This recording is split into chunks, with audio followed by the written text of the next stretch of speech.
Welcome to Sound Leadership with DJ, the podcast that dives deep into the world of leadership. If you're passionate about learning from the brightest minds in the field, you're in the right place. In each episode, we embark on an inspiring journey alongside successful leaders, unraveling the secrets behind their accomplishments. From their early beginnings to their current roles, we'll explore the unique path they've traveled to reach their present status. We'll dive into their biggest challenges and pivotal lessons and gain invaluable tips from the inspiring leaders. Today's guest, Dr. Grant. Dr. Grant is the interim Vice Dean for Diversity, Equity, and Inclusion at Duke University School of Nursing.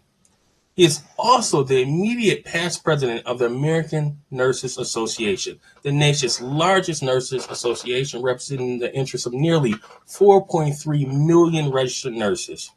He is the first man to be elected to the office of president of the American Nurses Association in its 127 years of existence.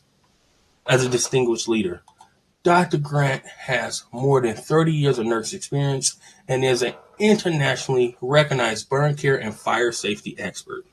I got to repeat that because that just doesn't happen. Dr. Grant has more than 30 years of nursing experience and is an internationally recognized burn care and fire safety expert. He also serves as an adjunct faculty for the UNC Chapel Hill School of Nursing, where he works with undergraduate and graduate nursing students in the classroom and clinical settings. For the past 4 years, this internationally recognized nurse, Dr. Grant, has been recognized by Modern Healthcare magazine as one of 50 influential clinical executives in healthcare and as one of 100 most influential people in healthcare. He has been nationally recognized for his work addressing racism, equity, and inclusion within the nursing profession. But wait, there's even more to Dr. Grant. In 2002, President George W. Bush presented Dr. Grant with a Nurse of the Year award for his work treating burn victims from the World Trade Center site. He was inducted as a fellow into the American Academy of Nursing in 2011. Dr. Grant holds a BSN degree from North Carolina Central University and an MSN and PhD degree from University of North Carolina at Greensboro.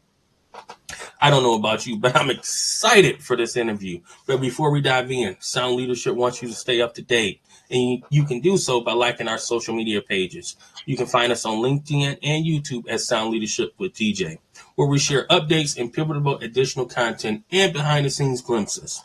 And don't forget, you can listen to us on your favorite podcast platform, including Apple Music, Alexa, iHeartRadio, and so much more. Simply search Sound Leadership with DJ and hit that subscribe button and never miss an episode. So if you're ready to be inspired, motivated, this is the episode that you need to see. Let's dive into this world of leadership together. Welcome, Dr. Grant. How are you doing today? I'm doing very well. Thank you very much for the introduction. I'm going to have to perhaps hire you to introduce me as I travel around the country giving talks.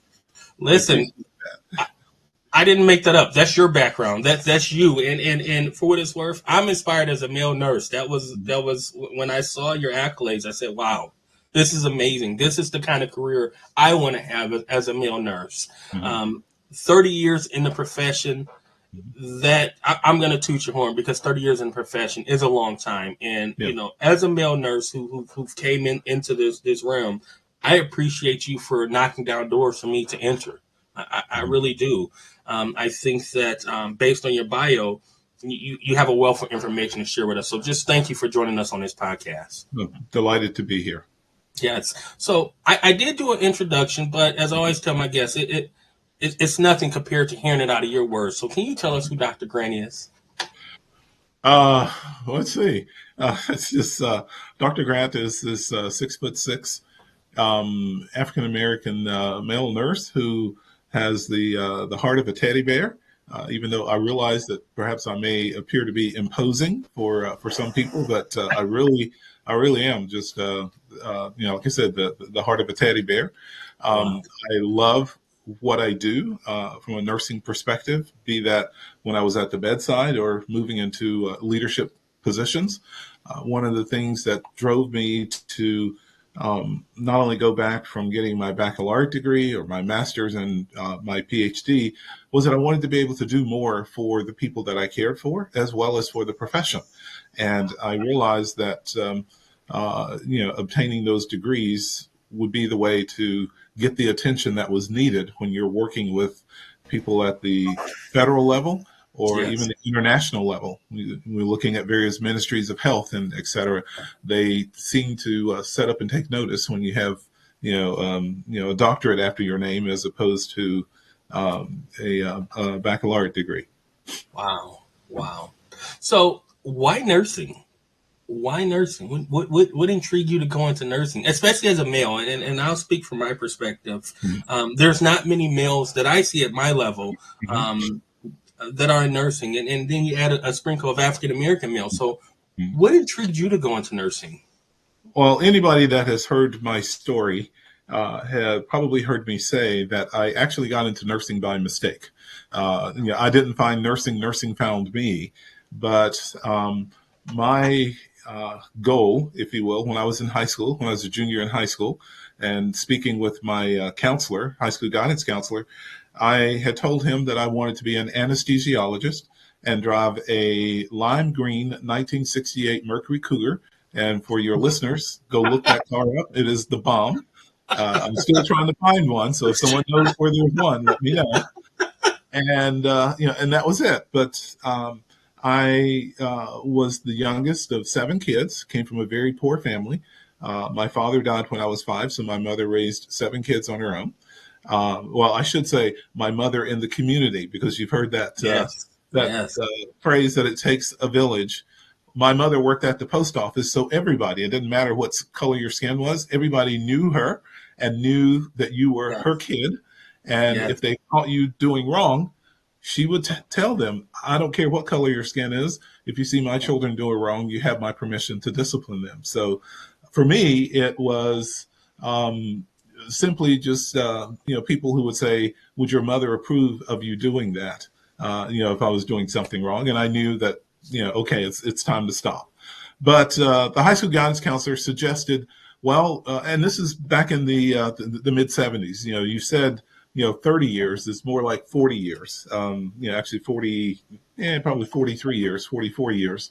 But the guidance counselor suggested that I perhaps go to nursing school at the local quote unquote technical institute, precursor to community college. So that Wow. shows you how old that is. And he said, but you may not like nursing. So, they do have this 1-year program. You can make this investment. And if you like that, then you could easily transition to the second year and just go from there. But what he was trying to get me on a path to do was to become a nurse anesthetist.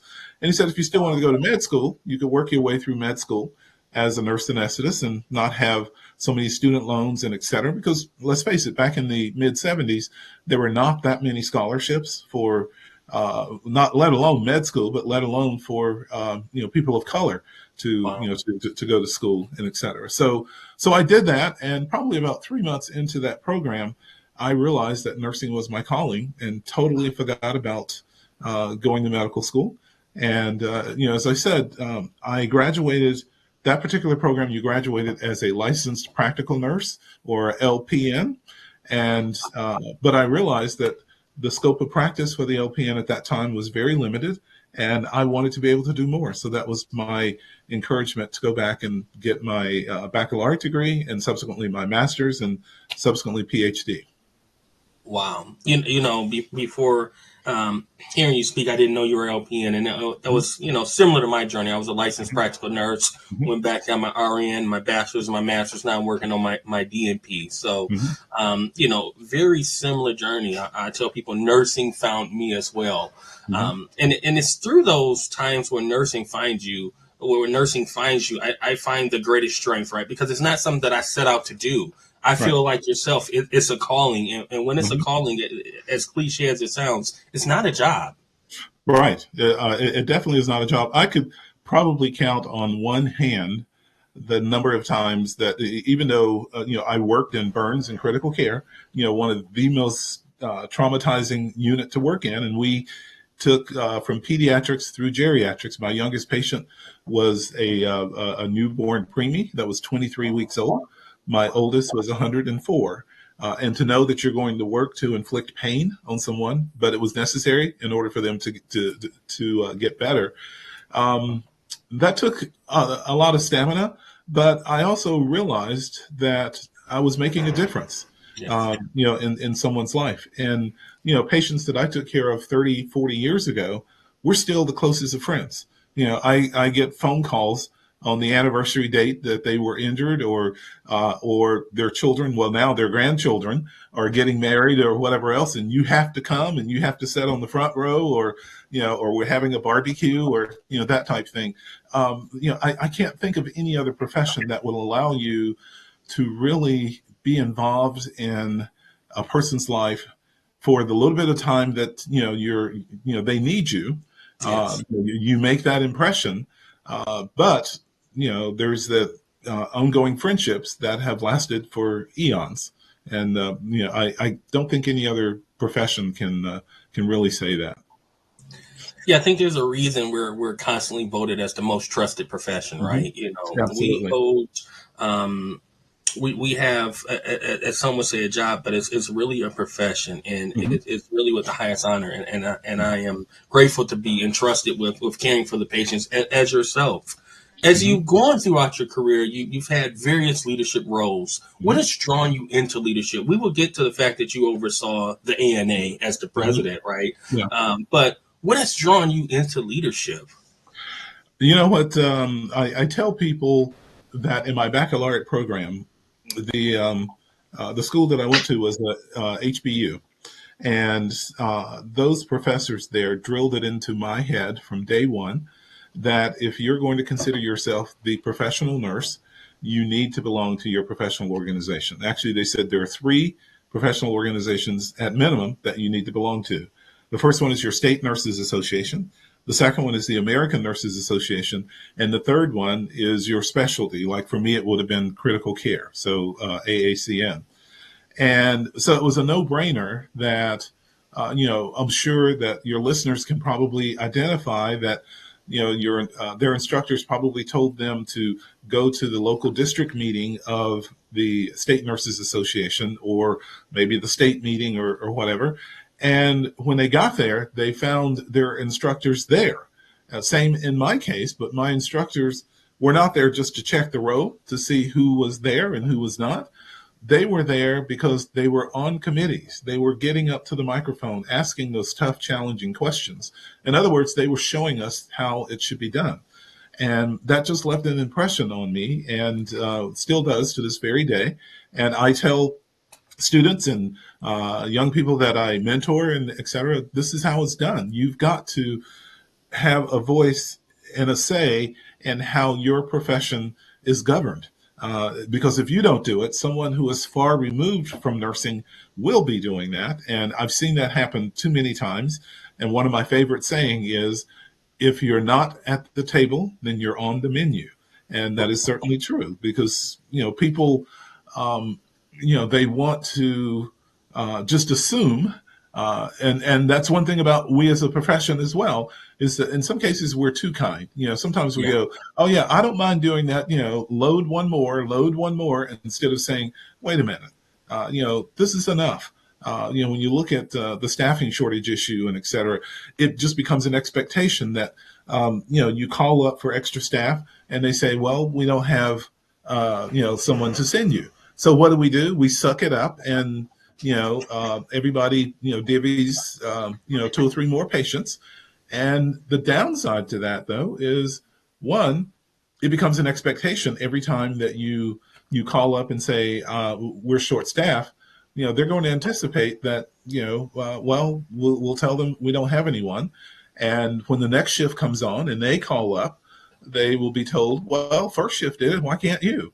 That little bit of a guilt feeling, if you will.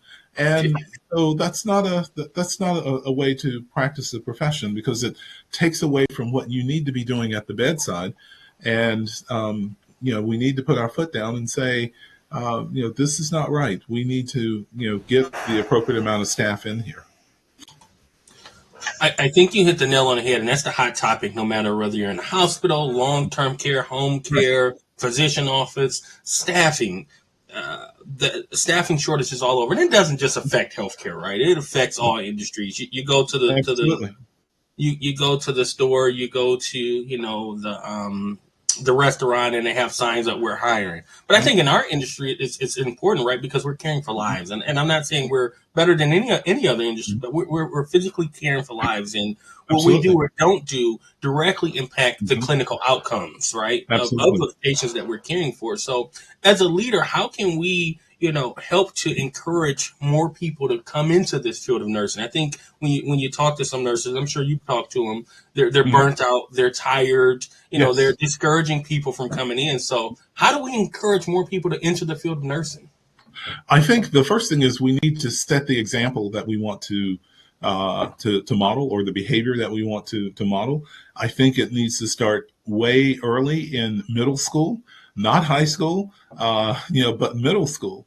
And actually, a professional organization that I belong to, we actually have adopted a third grade class, and we go in, rotating, once or twice a month, and for them to look up to me and say, wow, this 6'6" black guy is a nurse, but he's also helping me to read, or he's also helping me to, if I need school supplies, they're supplying that, or if I need a coat or something like that, they're supplying that. So when that person grows up, maybe when they're in the sixth, seventh, or eighth grade and they're thinking about a career, they perhaps will be thinking about nurses because we left an impression on them about who it is that we are and what we do, and that we're everywhere. We're not just at the local, hospital that's down the street, but nurses are everywhere. And we let them know that there are a lot of things that we as nurses can do.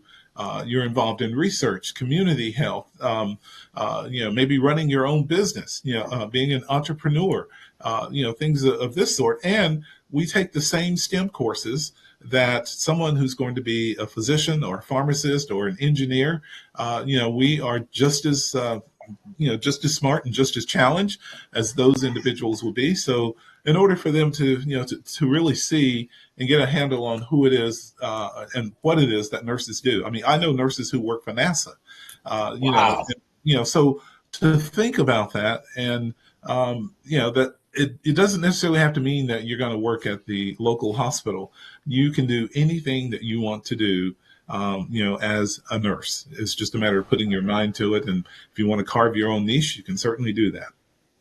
Yeah, I think it's important, and I'm sure you have stories over the course of your career, but I know I have stories over the course of my career as a nurse. I've done so many things. I mean, I'm hosting a podcast with Dr. Grant as a Mhm. registered nurse, right? So, the stories are endless, Yes. and opportunities are endless. You have to have that drive and that initiative. But Mhm. I want to go back to what you said, right? You guys Mhm. have adapted a third grade class, and I'm going to drop a shameless plug. There's a group from Detroit, and a lot of my viewers know I'm from Detroit. It's called Mhm. Nursing Detroit. And Mhm. Nursing Detroit is a group that specializes in working with the inner city kids. They are Mhm. generally middle to high school level Mhm. kids, and they teach them about the field of nursing. This Uh-huh. young lady who runs this program, her name is Felicia. She has anesthesiologists come in. I used to speak for them. Various Mhm. different healthcare providers come in, and they Yeah. start to rope these kids into Mhm. healthcare. Oh, And absolutely. I think that's important because if you It is. start seeing it when you're young, you're more apt to be curious and question the profession. Mhm. It's vitally important. And actually, um, during my term as president of the ANA, I was actually in the process of having talks with the Boys and Girls Club of America, and then a little virus came along and sidetracked thing. But that those talks centered on inviting, nurses, particularly nurses of color, particularly Yes. men, into the Boys and Girls Club, and have those discussions so that they can see that, men can be nurses, that men can be nurturers, that, we have a kind heart, and that, as a nurse you can make a pretty good, decent living as well, and be able to like I said, do anything. You could, fly or ride in a helicopter to provide critical care services for someone who needs to be transported that way, or on the back of an ambulance, or work in the OR, as a nurse anesthetist, or as a circulating nurse, even as a instructor in a nursing program. So, as I said, it doesn't necessarily mean that you have to work at the local hospital. There are so many other different avenues that you can elect to work in. I think that's definitely very true. We when we think of nursing, I know a lot of people, especially me, when I thought of nursing as a young 18-year-old male, I was like, that's a female field. Why would I do that? That's a woman's field. But you mentioned the various different things that people can do. As a young male nurse, or someone who has entered the profession, I know there's so much that you can do. But from your Mhm. perspective, why should males enter this field? And you can even rope in some diversity, equity, and inclusion Yeah, into that. But yeah. why should males enter the field? Well, why shouldn't we? I'll ask that question. We're just as capable. Actually, if you know your nursing history, the first nurses were men. They were monks who took care of the sick and the mentally ill in the 1400s. And I like to tell my female colleagues that we just loaned this to them, for just a little bit, but we're getting it back. But to honestly answer your question, there is so much that men who who are in the role of nurses that we can do. Again, it takes all of us, and I think someone needs to be able to see someone who looks like them. If you're on the other side of the bed, and you look up and you see someone who looks like you, be they black, white, yellow, red, blue, green, whatever. But it's extremely important that that knowing that that person is going to advocate for you, also knowing that especially if they're from your same culture, they can challenge the healthcare team and say, "This is how my culture approaches." Healthcare and et cetera. So those $10 words that the doctor is using, they can interject and say, this person only understands $2 words. Yes, Or you can interact for them. I grew up in the mountains of North Carolina, and I know that if a patient says, my gullet hurts me, I know that they're talking about their stomach. interesting.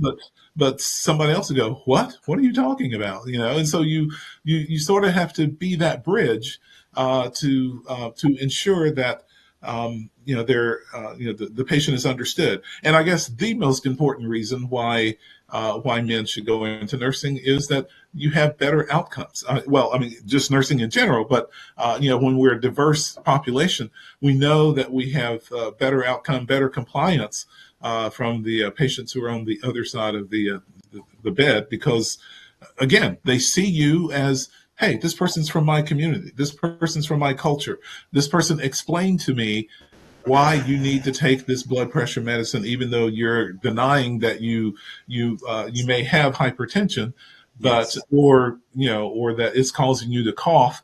It's okay. Talk to your doctor. Let them know that you're coughing, and they can put you on another medication. Again, giving them the freedom, if you will, to have those crucial conversations and not just think, well, you're wearing that big white lab coat, and so what you're saying must be, the gospel truth. Well, sometimes it's not. Sometimes you need to be heard and feel empowered to be heard. well, I appreciate that viewpoint, and I think I got a little ahead of myself, because I should have asked before I led into that is, what is actually diversity, equity, and inclusion? And I see that title next to your name, interim Mhm. vice dean DEI. What Mhm. does that mean? What that means is that we're trying to level the playing field, if you will. That that everyone should be treated the same way, but know that equity and equality, there's a difference. But the thing is that we're trying to get everyone to understand that some people may be a little bit more privileged than others, and getting them to recognize that privilege that they have, so that they can become allies for those who are not privileged, and begin to promote change and stop perpetuating old cultures or old customs, if you will, that continues to happen. And I always use this as an example. If you have a black man who comes to the emergency room, rule out an MI, and he is told that he's discharged and told to take Tylenol, and then you have a white man coming in the same way, and quickly he's rushed off to the cath lab to get a stent put in. The only difference may be the color of their skin. Some people do what they call the wallet test, meaning do they have insurance or whatever. And meanwhile, the black man comes back in full arrest in a few hours. There's something wrong there. We need to have our allies to speak up and say, well, why does this man get a full workup and a stent placed, and this man here is sent back home, and now he's coming in a full arrest and possibly may not survive. There's something wrong there. We need to address that behavior. Wow. And I go back to your title as the vice dean. What is the significance of interjecting DEI into the schools? I think that's when I was going to school. That might have been a chapter or a page in a book. I think now these schools are adapting this. But what are the advantages that the healthcare profession and the patients benefit from by interjecting DEI into the schools? Absolutely. So, one of the things that we do at Duke, our dean is trying to push a new model of healthcare called nurse-led models of care, and incorporating DEI in with that, as well as with the social determinants of health.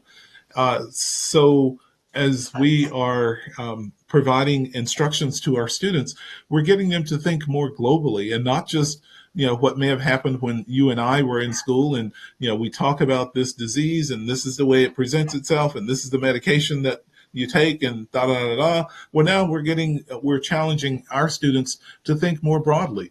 Why is this person in this predicament? Why are they coming in with asthma again and again? Let's go look at their environment. What's going on there that maybe is triggering that. And of course, as nurses, we're great at networking. So we can, find some resources to address that so that this person doesn't have this chronic illness, or we can, take things and, begin to address that. So it's a melding, if you will, of both DEI, again, understanding and, trying to level that playing field. If I know that there's a certain section in Durham, North Carolina, or some other area within the state or across the country where access to healthcare is quite a challenge. If somebody has to, take 4 buses and, things like that in order to, to come to my clinic, well, why can't we consider moving the clinic to them? Why do clinics have to be open from 8 in the morning till 4:30 in the afternoon? Why can't we open it from 8 in the morning till maybe 8 or 10 o'clock at night, which would allow that person who feels that I have to work to put food on the table and pay my bills, well, they can do that. And then when they get off work, they can still come to the clinic and, and have their needs met. You're much more likely to have someone who's going to be more compliant that way than if it is, someone who fears that, oh, well, if I take this day off to look after my health, my employer may fire me because there's always somebody else waiting to take that job. So we really need to rethink the services and things that we may offer and how we offer them, and have a better understanding of what's going on in the community. Listen to what the people in the community says as well. If they say we need a clinic at this church or synagogue or whatever, then we perhaps need to look into that and start providing that. I think that's important because what you talk about is really holistic care, right? Oh, absolutely. There's members coming in, there's patients coming in, there's residents coming in, there's clients coming in, depending on the setting that you're in, but they're coming in for care, and it's a repeat issue, and it's not being handled. So how do we, really approach this person's health on a global scale? And one of the areas that I've worked in my career where I was able to really impactfully make changes to the patient's health was home care. Because when you're in that patient's home, you can see that they don't have food. You can see that they're not taking their medication. You can see that they're deciding between buying insulin and cat food. Right. That's truly what This is happens. truly, yeah, absolutely, and that's what that nurse-led models of care will enable our students to do when they're doing their community rotation and things like that. They're looking for those and assessing those, and will be,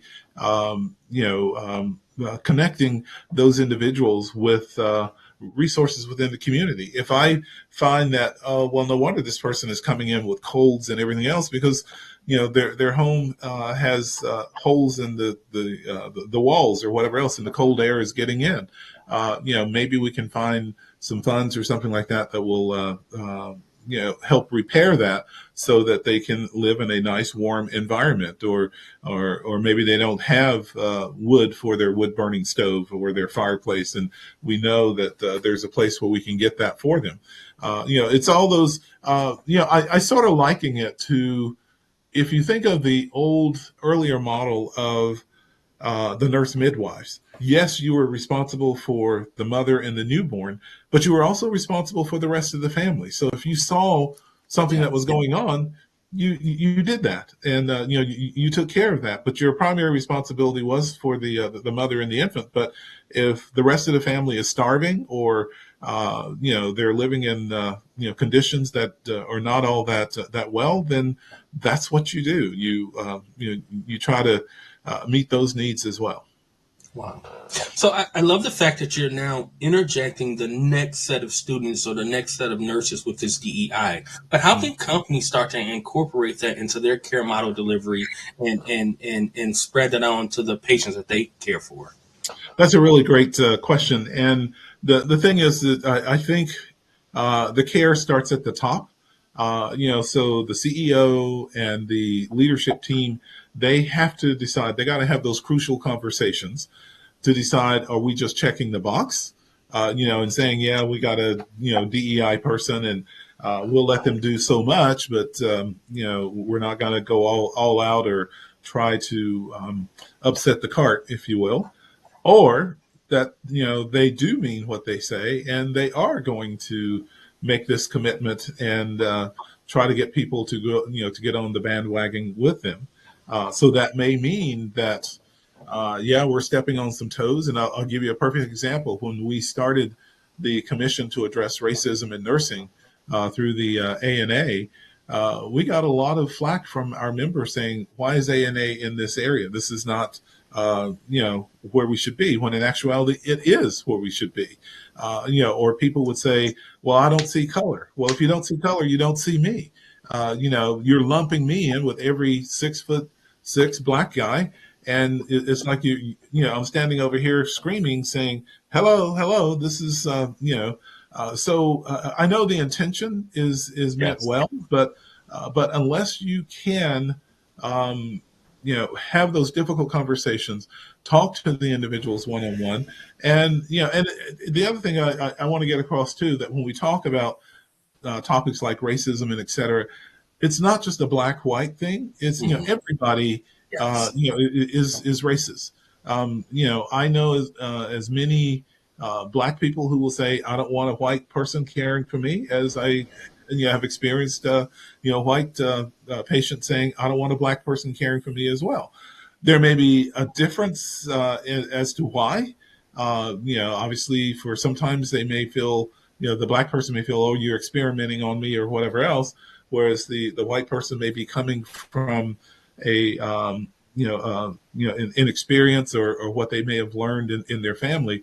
But the thing is, we need to try to figure out, okay, what is it that that that is causing you to think this way, and also, if the organization has a policy that we don't discriminate, that we don't provide white for white and black for black and Hispanic for Hispanic or whatever, then they need to enforce that, because the message you're sending to that nurse is is a mixed message. You're telling them that, yeah, we value you, but this is the way we show that we value you. We're going to take away this assignment and give you someone else, and give someone else to that assignment, all because they want those Press Ganey scores, and that's not good.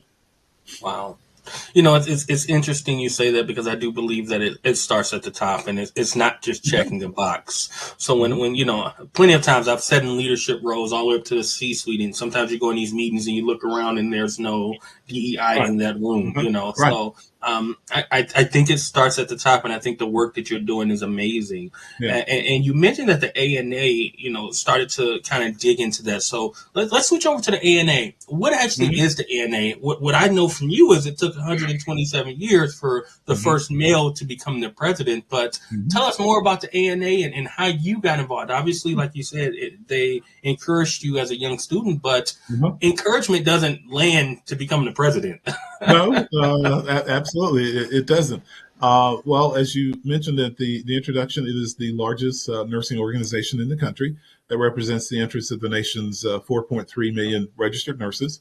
We help to set policies and guidelines regarding care and things of this sort, but also advocacy, policy and things like that. And so we are up on Capitol Hill working with members of Congress and various healthcare related agencies at the federal level, also trying to protect the nurses' ability to practice. But how I got started in ANA was a week after my graduation from undergrad. An application was put in my hand by one of my teachers, and so I joined the North Carolina Nurses Association. Was asked, would I mind serving on a certain committee?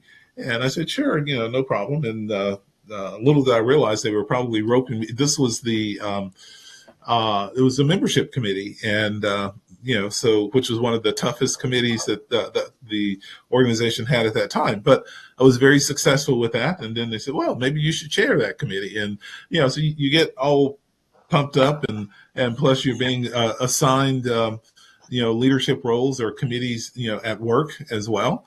And then, suddenly someone decided, oh, you should serve on a committee within ANA at the national level. And, serving on several different committees and et cetera. But I think my very first convention that I went to, membership assembly, as we call them now, one of the second Black president, that was Dr. Beverly Malone, was president at the time. And I remember walking up to the podium after she had given a very fiery speech. If you haven't had the pleasure of hearing Dr. Malone's speech, it's almost like going to church on Sunday, but all you have to do is just pass the plate after that. But I remember telling her, I want to be where you are someday. And she said, well, you keep it up and you will.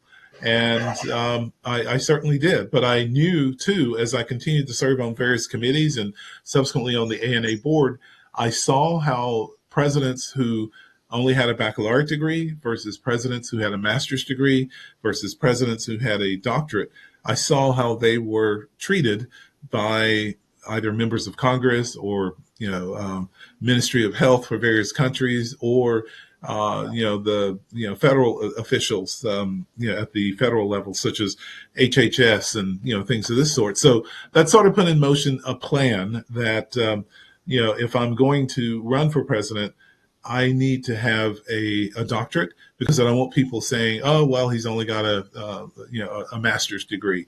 And even though I have all the other credentials, I was, chairman of the board for another organization that, had about 250,000 members, and it was a codes and standards making organization, and was second vice president for the American Burn Association. So I didn't want people to think that, I come from a variety of experiences and leadership positions. So when the time came for me to run, it was an easy transition to do that. And I ran against 7 other people and wound up getting all but 4 votes. So not to toot his horn. Yeah. Sure. That means some of the 7 voted for you. Yeah, it does. It does. Wow. I mean, your journey is remarkable. And Mhm. I will say it, and I'm sure you hear it 1,000 times, right? You're an inspiration.